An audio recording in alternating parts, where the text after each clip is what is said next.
Okay, although I have discussed the limitations of the valence bond theory in my previous video, but there are some points which I want to talk about in even a greater detail. And as far as this lecture is concerned, I will be discussing 2 or 3 points about the limitations of the same valence bond theory. But this time, I will be keeping the things in a detailed manner. You can see here the valence bond theory does not explain the color as well as the electronic spectra of the complexes. Actually, I want to mention here that as far as the valence bond theory is concerned, the valence bond theory is concerned, it assumes that the d orbitals are degenerate in nature or they are having the same energy. So we can write here that it assumes the d orbitals in case of transition metal complexes, they are degenerate and they are having the same energy, which can be represented in this way. The first one here, that is the dxy, the second one dyz, zx, x square minus y square, and the last, that is the dz square. Now, as we know that the color or the electronic spectra of any complex is because of the electronic transitions, which I mean that if some electron is present here like this and there is present some higher energy level, something like this, when it will absorb energy, what will happen is it will jump from this level to this level. And this thing, this phenomena is known as the transition of the electron from the lower energy level to the higher one. And because of this thing, what happens is any complex gives its unique color and it gives an electronic spectra. But the thing here is that the valence bond theory assumes that all the d orbitals are what? They are degenerate. There is no splitting and they are of same energy. So in no way it can explain the color or the electronic spectra of the complexes, because in no way it assumes that there is a splitting of these d energy levels here. On the other hand, I should not mention here, but for more clarity, what I can say here is, as far as the crystal field splitting theory is concerned, which is of our main focus as far as this chapter is concerned, it considers that the degeneracy of the d orbitals gets lost as far as it comes in contact with the ligands or it comes under the influence of the different ligands. So we can even write here that as far as the crystal field theory is concerned, it assumes that the d orbitals are actually degenerate. Initially, I mean that the d orbitals are actually degenerate initially when there is no ligand field. I can write here the word initially, when there is no ligand field, but as soon as they come in contact with the ligands, means under the influence of the ligands, so we can write here on ligands approaching towards the metal atom or the metal ion. So what happens is the degeneracy of the 5d orbitals which were initially present like this, the first one, second, third, and the fourth, and then the fifth one, it undergoes the splitting. We can show it like this. Now it depends upon case to case. It can be like this. Let me take the simplest case. So it will undergo splitting like this. And now if some electron is present here, what will happen is it can jump from this lower energy level to this higher energy level, and that thing will be happening when it will be absorbing some energy like this. And when it will move from here to this level here, this will be known as a transition. And it is this transition we are talking about which is responsible for the color of the complex, and moreover about the electronic spectra of the complex. So now the thing is, the valence bond theory gives no idea actually about the color and the electronic spectra, because it assumes that the d orbitals are degenerate in energy and they are having the same energy, which I mean is this type of situation.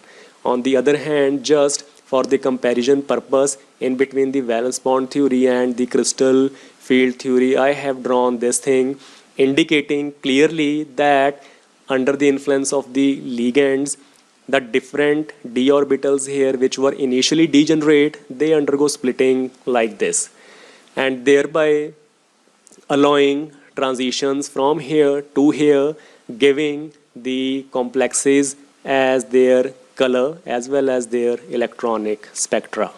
So this is one major drawback of the valence bond theory. Once again, it gives no idea, it gives no information from where the color as well as the electronic spectra of the transition metal complexes comes.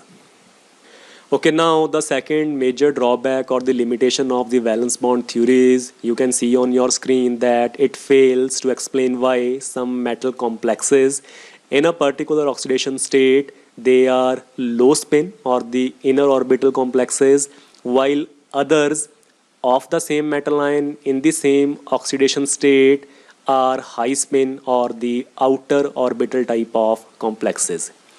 Now things will be more clear if I will be taking some example here.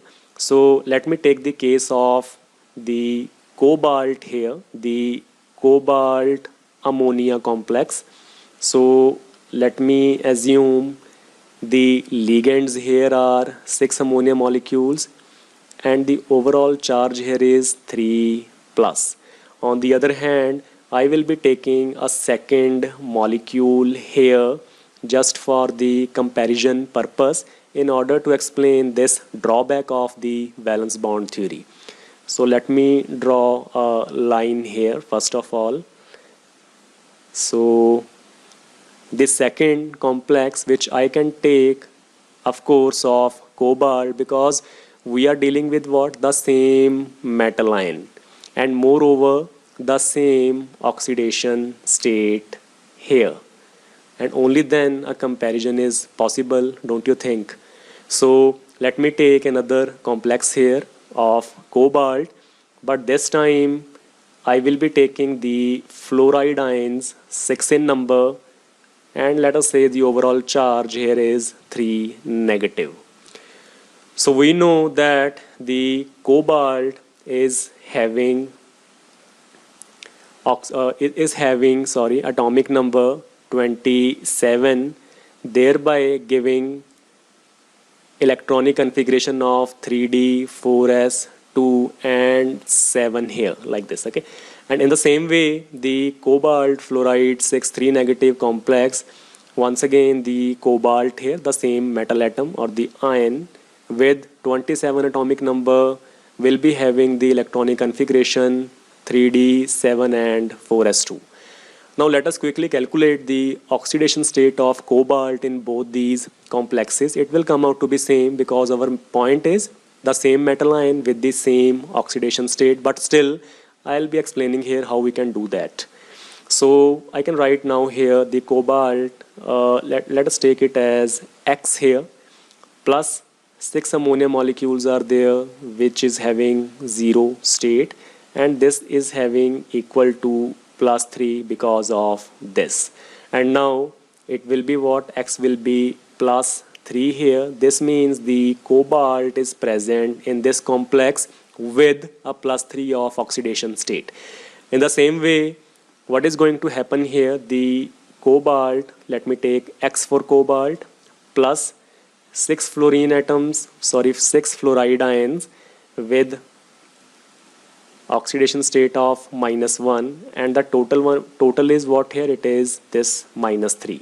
So this will give me X minus 6 equals to -3, and then X equals to, when this will come from here to the other side, it will be +6 now, -3, which will give me once again an oxidation state of +3.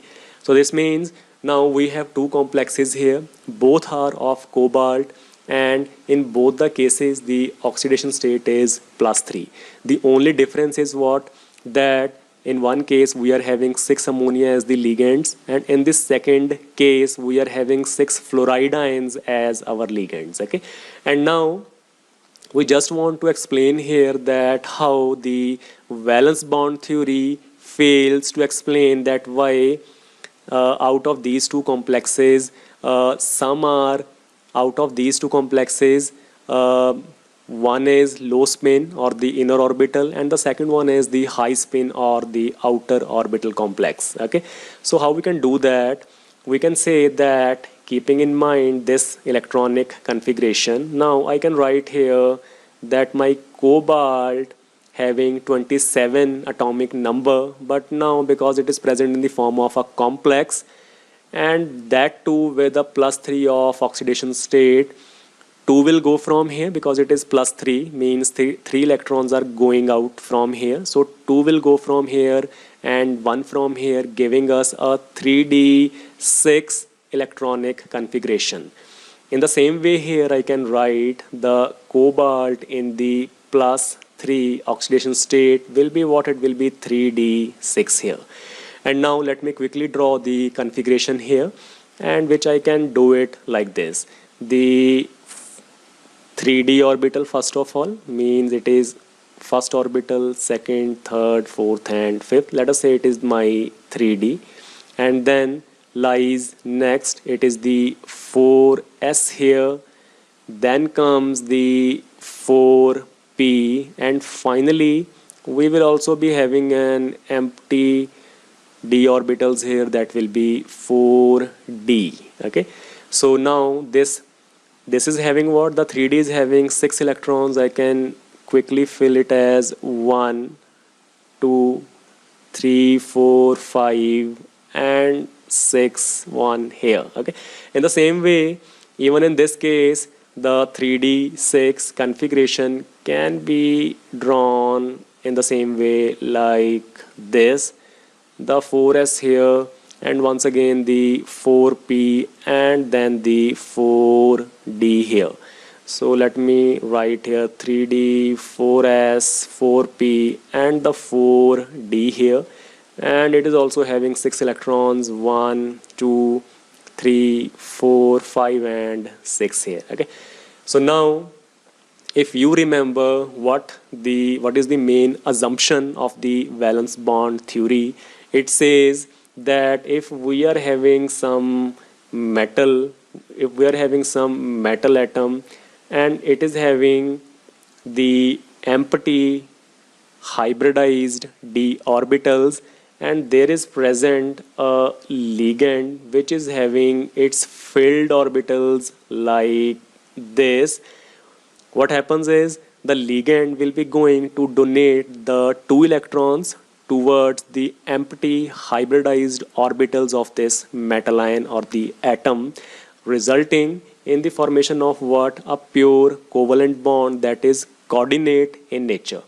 So these 2 electrons are going from this orbital to this orbital, resulting in the formation of a bond, and that will be like from L to M here, from ligand to metal, and a coordinate type of bond. And actually this is the main assumption of the valence bond theory on which this whole theory is based, right? So now we will be applying this thing. This is the shortest explanation I will say of the valence bond theory. So now because we need to accommodate here these 6 ammonia ligands. So I will be assuming that in place of this ligand here, we are having 6 ammonia ligands. And the metal is what? It is 1 cobalt atom. Okay, and that too is present in this +3 state. So we are having a scenario at present something like this, right? So now let us just accommodate our 6 ammonia ligands, and they will be, each ammonia ligand will be donating the 2 electrons to the empty orbitals of the metal. Okay, so let us say, now you can see here we are having this empty orbital, and then all these orbitals are empty, which can accommodate the 2 electrons from each 6 of the ammonia ligands, right? It will be like this. Okay, so now let us say this is my first ammonia molecule here as a ligand, and here is the second one, then the third one, fourth, fifth, and lastly my sixth ammonia molecule. They are containing these 2 electrons, and they will be giving their electron towards the metal atom, which are empty type of orbitals, right? So now when this will be giving its 2 electrons, the situation will be like this, and it will result in the formation of a bond like this, right? So the same thing is happening here as well as here. This is giving 2 electrons to the metal and resulting in the formation of a bond in between this and this. In the same way, this is giving 2 electrons to this 4s orbital of the metal, resulting in the formation of a coordinate bond like this. Okay, so even this is giving 2 electrons, the second ammonia molecule, once again a bond here. And in the same way, I can show the 2 electrons being given by each of the ammonia ligand as a molecule, resulting in the formation of these 6 coordinate bonds like this. Okay, right? So now what do you think is the hybridization of this complex here? That we can write down here, and it will be what? It will be, because it is starting from here now, so from here to here.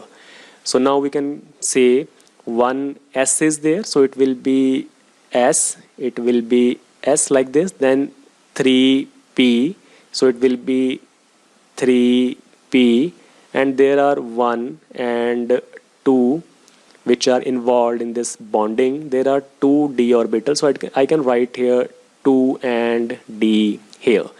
Moreover, I want to add here that these 3d orbitals, and out of these 4d orbitals, these are what? These are the inner d orbitals. On the other hand, these are what? These are the outer type of d orbitals, as it is very clear from this picture.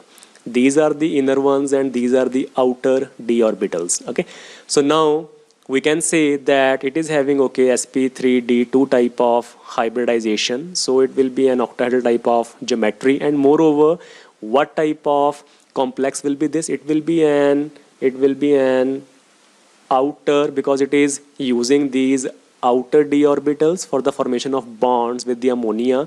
So it is, we can say it is an outer type of complex. It is an outer orbital complex here. And moreover, because it is containing a lot of unpaired electrons, you can see here, so this will be what? It will be a high spin type of complex. So this all I am saying right now is based upon my valence bond theory. So now listen carefully. According to the valence bond theory, whatever complex we are having here, that is cobalt 6 ammonia 3 positive, according to valence bond theory, it is what? It should be outer orbital complex, and it should be high spin. So let me highlight this thing. It should be an outer d complex. It should be an outer d complex. Let me highlight this thing. It is an outer d complex, outer orbital complex, and it should be high spin, the first thing. Okay, and moreover, let me let me write here, let me draw a line here like this, and then this here. Now I will be writing here, that okay, this whole thing here is what it is, theoretical. It is theoretical. And on this side, I am writing my experimental observations, experimental observations. And according to the experimental observations, which are actually true to the best of our knowledge, it was found that this complex here, that is cobalt ammonia 6 3 positive, is actually an inner orbital complex, and it is low spin in nature. So this is very important thing to understand, that experimentally it has been found that the cobalt ammonia 6 is actually an inner orbital complex which is also low spin in nature. But right now we have seen what the valence bond theory is teaching us, what results the valence bond theory is giving us, and it is saying that it should be an outer orbital complex and it should be high spin. And both these things are what? These are contradictory and they are not matching. Experimentally speaking, and what is the experimental truth? That it is an inner orbital complex and it is low spin. It is an experimental observation, and that is not matching in any respect with whatever the valence bond theory is saying. So this is a major drawback, we can say, of the valence bond theory, right? So now we can also check the case of the cobalt fluorine 6 3 negative, and we can say here, because it is 6 fluoride ions. So let us say this is the first one here, the second one, third, fourth, fifth, and sixth, and they are giving the electrons towards the empty orbitals of the metal. Both the electrons are coming from the ligand here like this, so resulting in the formation of these 6 coordinate bonds, and these are involved in the hybridization. So accordingly, once again, to the valence bond theory, here also the hybridization should be what? It should be 1s, mean this s has been used here, and then these 3 p orbitals, so I should write here 3p, and then these 2 d orbitals, so I should write here d2. Okay, once again, these are the outer type of d orbitals, so I should write here that whatever complex we are having here, that is the cobalt fluoride 6 3 negative, it should be an outer orbital complex.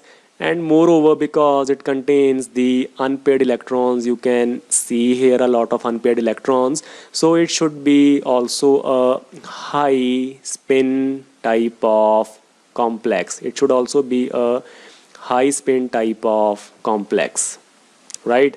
So now let us talk about the experimental truths or the experimental facts. It has been seen that the cobalt fluoride 6 3 negative is what? Is, yes, an outer orbital complex which is actually of high spin type of complex. Okay, so in this case, this result here, that is the theoretical result and the experimental result, they are matching. Yes, they are matching with each other. Okay, so but we can say that the valence bond theory is not giving the correct results every time.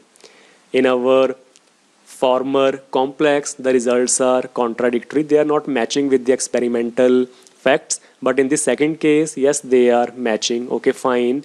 But at the same time, we can say here that experimentally talking, this complex here of cobalt with +3 state, as well as in this case the cobalt, same metal atom with the +3 state, they are having what? One is inner orbital and low spin, and the second one is outer orbital and high spin. But the valence bond theory is saying that both are outer orbital and both are high spin. So once again, let me read from here. It fails to explain why some metal complexes in a particular oxidation state, they are low spin or the inner orbital complexes like this case here, while some other complexes of the same metal ion in the same oxidation state, they are what? They are high spin and outer orbital type of complexes. It does not account for this fact. So this is also a limitation of the valence bond theory, right? So one last point we are left with that is quite important. So let us check this out. Okay, the valence bond theory does not predict whether the four coordinate complexes will be square planar or whether they will be tetrahedral. So this means that if we are having some complex, let us say we are having some transition metal and it is having four ligands having some charge here, let us say X plus. So the valence bond theory cannot predict whether this will be square planar in nature or it will be having a tetrahedral type of geometry. Okay, so now we can do this thing indirectly with the help of the magnetic moments. Okay, so what I can say is that let us take the case of nickel 2 complex here, which is having four ligands. Okay, which is having four ligands, because right now we are interested in the four coordinate complex here. Okay, so we will see that it will not predict whether these nickel complexes having +2 state and with which the four ligands are attached, whether it will be having a square planar type of geometry or it will be having a tetrahedral type of geometry. Okay, but we do have a way, and that can be done indirectly with the help of the magnetic moments data that can be calculated or that can be found experimentally by some experiments, right? So once again, the nickel atomic number is 28, which gives us a configuration of 3D 4s 2 8 here. And because it is nickel +2 oxidation state, so 2 electrons will go from here and we will be left with only 3D8 configuration, right? So now I can draw here this 3D8 configuration. I can say, like, I can draw here the 3D orbitals, which are 5 in number. After that the 4s here, then the 4p, and lastly the 4d orbitals here. Okay, so let me mention, this is the 3d, this is the 4s, 4p, and the 4d here. Okay, now the d orbital here, that is the 3d, it contains 8 electrons. So I'll be doing like this: 1 2 3 4 5 6 7 and 8 here, right? So now listen carefully. Experimentally talking, there are two cases. Let us say the first case here. Okay, let me do in this way. Okay, we are talking about this configuration in which nickel is present in +2 state and the configuration is like this. Okay, right now with the help of valence bond theory, we have no idea whether it will be having a square planar type of geometry or whether it will be a tetrahedral type of geometry. Okay, what we can do is we can take the help of some experiment here, that some experiment which is what, which is the calculation of the magnetic moment data. Okay, so if in some nickel complex which is present in +2 state having 4 ligands, if the situation is like this, if it comes out to be, let us say if it comes out to be paramagnetic.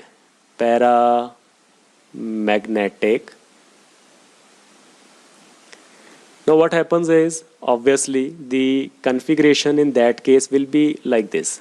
The configuration will be something like this, the 3D, 4s, 4p here, and then the 4d orbitals. Okay, and now because it is paramagnetic, we are assuming that the nickel complex is paramagnetic in the +2 state, having 4 ligands. Right now we are not aware what type of geometry it will be having. Let us say experimentally we found that it comes out to be paramagnetic in nature. Okay, now paramagnetic behavior is only possible experimentally if these two electrons never pair up and they are simply present in the same way as I have shown here, right? So this means 2 electrons here, then 2 electrons here like this, 2 here, and 1 in this orbital and 1 in this orbital. Only under such a case, because it contained 2 unpaired electrons, the first one here, the second one here, this complex of nickel having 4 ligands in the +2 state, it will be definitely paramagnetic in nature. Okay, so once again we are going in the back direction. We have found initially by experimentation that some complex is paramagnetic in nature. So we are deducing that it should be having this type of configuration. Okay, and now because we are talking about 4 ligands here, so we can say that the 4 ligands are present like this: the first ligand, the second, the third, and the fourth. Let us say L are our ligands. This will be giving 2 electrons like this, resulting in the formation of a coordinate covalent bond. This will be giving 2 electrons here, 1 bond, 2 electrons here, another bond, 2 electrons here, the last bond. Okay, so obviously because these are involved here, so the hybridization will come out to be S. This is S orbital, and 3p are involved, so it will be sp3 here. Okay, so finally what is the meaning of this thing? That the valence bond theory is not giving us any idea if some nickel complex is present having +2 state and 4 ligands. It is not telling us that whether it will be having a tetrahedral geometry or square planar type of geometry. Instead, we have found an indirect method here, and what we can do is we can go for the checking of the experimental data based upon the magnetic moments. And if it comes out to be paramagnetic, the scenario will be like this, because only then the complex will be paramagnetic, because it contains 2 unpaired electrons.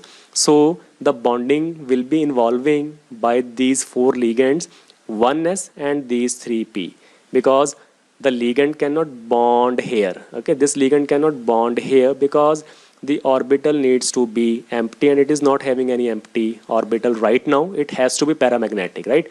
So if some complex, I can write here finally, if some complex is paramagnetic, then it will be having what? It will be having a tetrahedral type of geometry. It will be having a tetrahedral type of geometry. Okay. On the other hand, we can say that if we calculated or if we found experimentally the magnetic moments and it comes out to be, let us say, diamagnetic in nature, what will happen? Now diamagnetism is only possible if instead of this configuration, this 1 electron jumps from here to here, giving a scenario something like this: the first, second, third, fourth, and fifth, the 4s orbital, 3p orbitals, and this is my 4d orbital here, right?